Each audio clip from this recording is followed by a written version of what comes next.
ആട്ടിൻതോലിട്ട ചെന്നായ്ക്കൾ എന്ന മുഖ്യമന്ത്രിയുടെ പരാമർശത്തിന് Goa governor PS ശ്രീധരൻപിള്ളയുടെ വിമർശനം.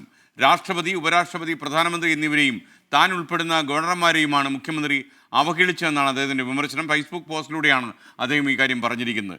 ക്രൈസ്തവ സഭകളുമായി തനിക്ക് അടുത്ത ബന്ധമാണുള്ളതെന്നും PS ശ്രീധരൻപിള്ള ഫേസ്ബുക്കിൽ കുറിച്ചു. അഭിജിത്ത് മുഴക്കുന്ന് കോഴിക്കോട് നിന്ന് വിവരങ്ങളുമായി ചേരുന്നു. Abhijith, good morning. എനിക്ക് തോന്നുന്നത് പൊതുവേ സൗമ്യനാണ് ഗവർണർ PS ശ്രീധരൻപിള്ള. എന്നാൽ അദ്ദേഹത്തിന് ലേശം ഇഷ്ടപ്പെടാത്ത ഒരു അലോസരം അദ്ദേഹം ഇതിൽ പ്രകടിപ്പിക്കുന്നു. പറഞ്ഞോളൂ. SKN, good morning. കഴിഞ്ഞ ദിവസം ഇന്ത്യൻ പെന്തക്കോസ്ത് ദൈവസഭയുടെ വാർഷിക സമ്മേളനത്തിൽ മുഖ്യമന്ത്രി നടത്തിയ പരാമർശമാണ് ഗോവ ഗവർണർ PS ശ്രീധരൻപിള്ളയെ ചൊടിപ്പിച്ചത്. ഈ ഒരു സമ്മേളനത്തിൽ ഈ മണിപ്പൂരിലടക്കമുള്ള സംഭവങ്ങളെ മുൻനിർത്തിയുള്ള ഒരു വിമർശനമാണ് മുഖ്യമന്ത്രി പിണറായി വിജയൻ നടത്തിയിരുന്നത്. ആട്ടിൻതോലിട്ട ചെന്നായ്ക്കൾ ചിലർ നിങ്ങളുടെ അടുത്തേക്ക് വരുന്നുണ്ട് എന്നുള്ളതായിരുന്നു അദ്ദേഹത്തിൻ്റെ പരാമർശം. ഒപ്പം തന്നെ ഈ കേരളത്തിൻ്റെ ജീവിത സാഹചര്യത്തെയും അദ്ദേഹം ചൂണ്ടിക്കാട്ടി. ക്രൈസ്തവർക്ക് നേരെയുള്ള അതിക്രമങ്ങൾ രാജ്യത്തിൻ്റെ പല മേഖലകളിലും നടക്കുന്നുണ്ട്. പക്ഷേ ആ രീതിയിലുള്ള ഒരു അതിക്രമം കേരളത്തിൽ നടക്കുന്നില്ല തുടങ്ങിയ കാര്യങ്ങളാണ് വിവിധ സംഭവങ്ങളെ ഉദാഹരിച്ചുകൊണ്ട് മുഖ്യമന്ത്രി വിമർശനമായി ഉന്നയിച്ചത്. അതിനെതിരെയാണ് നിലവിൽ ഗോവ ഗവർണർ PS ശ്രീധരൻപിള്ള രംഗത്തെത്തിയിരിക്കുന്നത്. അദ്ദേഹം തൻ്റെ ഫേസ്ബുക്ക് കുറിപ്പിലൂടെയാണ് അദ്ദേഹം മുഖ്യമന്ത്രിക്കെതിരായ വിമർശനം ഉന്നയിക്കുന്നത്. അദ്ദേഹം പറയുന്നത് അദ്ദേഹത്തിൻ്റെ ഈ മുഖ്യമന്ത്രിയുടെ ഈ പരാമർശം, ആട്ടിൻതോലിട്ട ചെന്നായ്ക്കൾ എന്ന പരാമർശം, അത് കൃത്യമായി പ്രധാനമന്ത്രി, രാഷ്ട്രപതി, ഉപരാഷ്ട്രപതി, ഗവർണർമാർ ഇത്തരമുള്ള ആൾക്കാരെ, ഇത്തരത്തിലിരിക്കുന്ന ഈ സ്ഥാനങ്ങളിൽ ഇരിക്കുന്ന ആൾക്കാരെ ഉദ്ദേശിച്ചാണ് എന്നുള്ളത് വ്യക്തമാണ്. തന്നെ പല ക്രൈസ്തവ സഭകളും അവരുടെ സമ്മേളനങ്ങളിൽ അതിഥിയായി ക്ഷണിക്കാറുണ്ട്. അത് താനും അവരും തമ്മിലുള്ള ബന്ധത്തെ സൂചിപ്പിക്കുന്നതാണ്.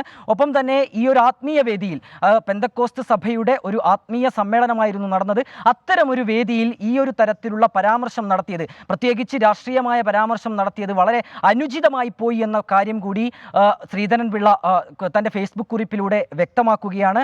ഒപ്പം തന്നെ ഈ സ്നേഹവും വിശ്വാസവും തന്നോടുള്ള ഇഴയടുപ്പവും കൊണ്ടാണ് പലരും തന്നെ, ഈ പ്രത്യേകിച്ച് ഈ ക്രൈസ്തവ സഭകൾ തന്നെ അവരുടെ സമ്മേളനങ്ങളിലേക്ക് ക്ഷണിക്കുന്നത്. അതിനെ ആ ഒരു അർത്ഥത്തിൽ മുഖ്യമന്ത്രി തെറ്റിദ്ധരിപ്പിക്കാൻ വേണ്ടി ശ്രമിച്ചു എന്നൊരു കാര്യം കൂടി വിമർശനാത്മകമായി PS ശ്രീധരൻപിള്ള ഉന്നയിക്കുകയാണ്. അദ്ദേഹം ഏതൊക്കെ സഭകളിലേക്കാണ് തന്നെ ക്ഷണിച്ചത് എന്ന കാര്യം അക്കമിട്ട് ഈ ഫേസ്ബുക്ക് കുറിപ്പിലൂടെ വ്യക്തമാക്കുന്നുണ്ട്. ഇങ്ങനെ പല രീതിയിൽ രാജ്യത്തിൻ്റെ എല്ലാ മേഖലകളിലെയും അല്ലെങ്കിൽ ക്രൈസ്തവ സഭകളുടെ എല്ലാ സഭകളിലേക്കും തന്നെ അതിഥിയായി ക്ഷണിക്കുന്ന ഒരു സാഹചര്യമുണ്ട്.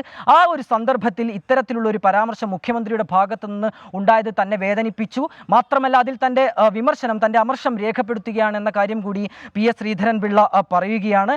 വെറുപ്പിൻ്റെ വേദിയല്ല ഇത്തരം ആത്മീയ വേദികളെന്നും ശ്രീധരൻപിള്ള പറയുന്നു. ഏതായാലും മുഖ്യമന്ത്രിക്കെതിരെ നേരിട്ടുള്ളൊരു വിമർശനത്തിലേക്കാണ് ഗോവ ഗവർണർ PS ശ്രീധരൻപിള്ള കടക്കുന്നത്. നമുക്കറിയാം, നേരത്തെ തന്നെ ഈ ഒരു തരത്തിൽ ഈ BJP ക്രിസ്ത്യൻ സഭകളുമായി, ക്രിസ്തീയ വിഭാഗവുമായി കൂടുതൽ അടുക്കാൻ ശ്രമിക്കുന്നുണ്ടായിരുന്നു. ഈ ലോക്സഭാ തെരഞ്ഞെടുപ്പ് അടക്കം അടുത്തു വന്ന സാഹചര്യത്തിൽ ആ ഒരു ലക്ഷ്യം കൂടി മുൻനിർത്തിക്കൊണ്ടുള്ള പ്രചാരണത്തിലേക്ക്, അത്തരത്തിലുള്ള കാര്യങ്ങളിലേക്ക് BJP കടന്നിരുന്നു. അതുകൂടി മുൻകൂട്ടി കണ്ട്, അല്ലെങ്കിൽ അതുകൂടി മുന്നിൽ കണ്ടാണ് മുഖ്യമന്ത്രി പിണറായി വിജയൻ ആ തരത്തിലുള്ള ഒരു വിമർശനം ഉന്നയിച്ചത്. ഏതായാലും അതിനുള്ളൊരു മറുപടിയുമായാണ് നിലവിൽ ഗോവ ഗവർണർ PS ശ്രീധരൻപിള്ള രംഗത്തെത്തിയിരിക്കുന്നത്. SKN. Okay, thank you. Abhijith മുഴക്കുന്നാണ് വിവരങ്ങൾ.